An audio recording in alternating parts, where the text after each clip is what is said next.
पूर्व कांग्रेस अध्यक्ष एवं चक्राता विधायक प्रीतम सिंह के नेतृत्व में कांग्रेसी कार्यकर्ताओं ने कालसी गेट में अग्निपथ योजना के विरोध में प्रदर्शन कर केंद्र सरकार का पुतला आग के हवाले दहन किया।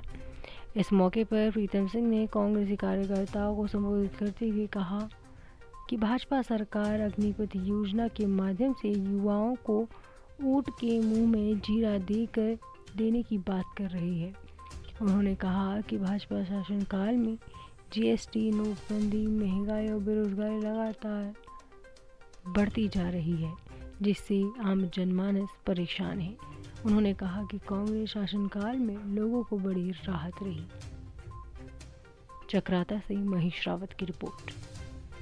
सरकार ने सत्ता के मद में मदमस्त होकर के इस देश के बेरोजगार साथियों के घाव पर नमक छिड़कते हुए अग्निपथ के माध्यम से अग्निवीरों का चयन करने की प्रक्रिया प्रारंभ की है। ये नौजवान साथियों के साथ धोखा है। हम सत्ता में बैठे हुए लोगों से पूछना चाहते हैं कि 4 साल के बाद जब नौजवान साथी अपने घर आएगा तो रोजगार का क्या होगा? सत्ता में बैठे हुए लोग कहते हैं कि हम जो भर्ती होंगे उसमें आरक्षण देंगे। अरे इस राज्य के अंदर 2017 से बीजेपी की सरकार बनी है और दूसरा टर्म उस सरकार को प्रारंभ होने जा रहा है। हम पूछना चाहते हैं कितने लोगों को आपने रोजगार दिया है? उपनल के साथियों को तो आप रोजगार दे नहीं पा रहे हैं, जिसके लिए हाई कोर्ट से कई बार आदेश आ चुके हैं कि आप उनको नियमित करें। आप कहते हैं कि हम जो अग्निवीर हैं, जो अग्निपथ के माध्यम से जिसका सेना में चयन होगा, हम उनको रोजगार देंगे। कैसे रोजगार देंगे बताएं? ये हम सत्ता में बैठे हुए लोगों से पूछना चाहते हैं। हाल ही में भाजपा क्या इस तरह के आंदोलन से कोई फर्क पड़ने वाला है? इस देश के अंदर लोकतंत्र है और लोकतंत्र में अगर सरकार कोई गलत निर्णय लेती है तो यही माध्यम होता है जिसके माध्यम से हम सरकार का विरोध करते हैं। सर, मैं कहना चाहता हूं कि कांग्रेस ने तो इस देश को आज़ादी दिलाने का काम किया। क्या वो आज़ादी एक दिन के धरने प्रदर्शन से मिल गई? लंबा संघर्ष करना पड़ता है। किसानों के परिप्रेक्ष्य में मैं कहना चाहता हूं, जो 4 काले कानून लाए थे, सत्ता में बैठे हुए लोगों ने उसको वापस लेने का काम क्यों किया? ये शुरुआत है, अभी आप देखिए आगे होता है। भाजपा कहती नजर आ रही है कि कांग्रेस मुक्त हो चुकी है पूरी तरीके से पूरा देश, तो अपनी कहीं ना कहीं जो खोई भी छवि है पूरी दोबारा जिंदा करना चाहती है। देखिए, मैं भारतीय जनता पार्टी के लोगों से कहना चाहता हूँ, ज़रा अपने अतीत को खंगाल लें, अपने गरिमा में झाँक लें।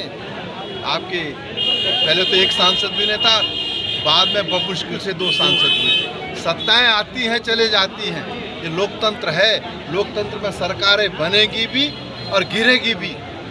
सर, कांग्रेस लेकिन जो चरित्र भाजपा का है, मैं उससे आपको अवगत कराना चाहता हूँ। जिस राज्य के अंदर भारतीय जनता पार्टी को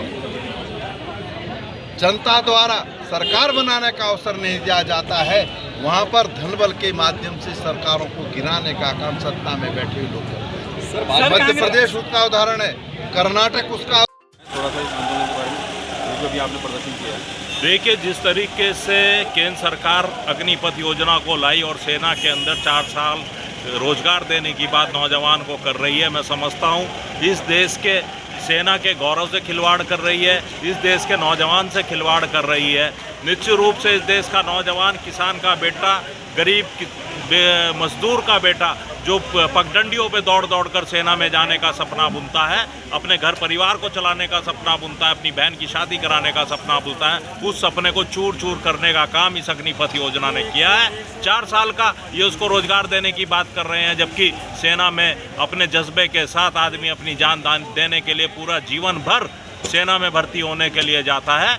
तो उसके स्वरूप को तहस नहस करने के लिए सरकार काम कर रही है, लोगों को गुमराह करने के लिए सरकार काम कर रही है, सेना को कमजोर करने के लिए सरकार काम कर रही है और कांग्रेस पुरजोर विरोध करती है। सरकार ये कह रही है ज़्यादा से ज़्यादा रोजगार दिया जाएगा, ज़्यादा से ज़्यादा बेरोजगार करेंगे लोगों को, क्योंकि पहले भी 2 करोड़ रोजगार देने की बात कही थी। तो रोजगारों के आंकड़े आप उठाकर देख लो, सबसे ज़्यादा बेरोजगार इस सरकार आने के बाद हुए हैं। और आज जब 4 साल का मुझे बता दो आपकी जितने हमारे पूर्व में सेना के जवान सेवानिवृत्त हुए कितनों को रोजगार मिला। जब ये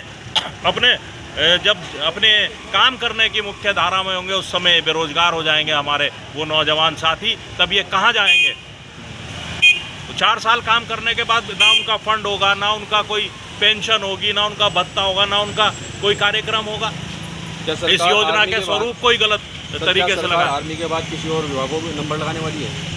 नंबर तो इन्होंने विभागों में लगा रखा और अब सेना में लगाया है नंबर। तो सारे विभाग, कभी रेलवे को प्राइवेटाइजेशन की बात करते हैं, कभी हवाई अड्डों को बेचने की बात करते हैं, कभी बड़े बड़े बिजली के उपकरणों को बेचने की बात करते हैं, और धीरे धीरे प्राइवेटाइजेशन, चाहे हमारा एयर इंडिया हो और बहुत सारे उपक्रम सरकारी हैं, LIC हो, सबको आज प्राइवेटाइजेशन करने की बात ये सरकार कर रही है और लगातार कर रही है। लेकिन आज जब सेना के साथ इन्होंने इस तरीके का खिलवाड़ शुरू करा, तो मैं समझता हूं कि कांग्रेस के सभी साथियों की और पूरे विपक्ष की और पूरे देश के एक जिम्मेदार नागरिकों की ये सोच होनी चाहिए कि हमें इस देश को बचाना है, सेना के स्वरूप को बचाना है, गौरव को बचाना है। कांग्रेस विरोध करे, क्या इसका असर पड़ेगा सर इस योजना? निश्चित रूप से अभी तो शुरुआत है और धीरे धीरे जब हम इसका पुरजोर तरीके से और आम जन जब इसके साथ खड़ा होगा तो इसका पूरा असर पड़ेगा। जिस तरह किसान आंदोलन के बाद काले कानून को वापस लिया गया था, उसी तरीके से ये अग्निपथ योजना भी वापस होगी।